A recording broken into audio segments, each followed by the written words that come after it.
Here I've got HUAWEI Mate 30 and let me show you how to block a number on the following device.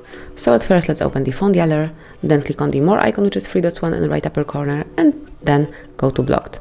Here you can go to either call blocked rules or message blocked rules, and I will start with call blocked rules, and you can just select those options that you would like to have. As you can see, you can block all unknown numbers, all incoming calls if you want to, sales calls, so then blocked private numbers, and then you can also block calls that only ring once. Here it is.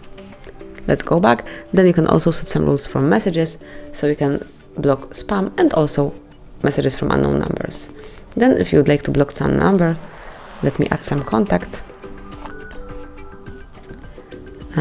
create a new one, let me name it just K, and now if you would like to block this number, click on more icon and then tap on block contact. So this is how you can block a contact and how you can set some blocked rules. So that would be all.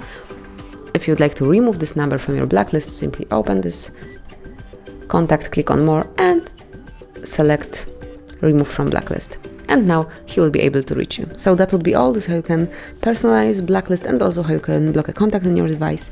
Thank you for watching. Please subscribe our channel and leave the thumbs up.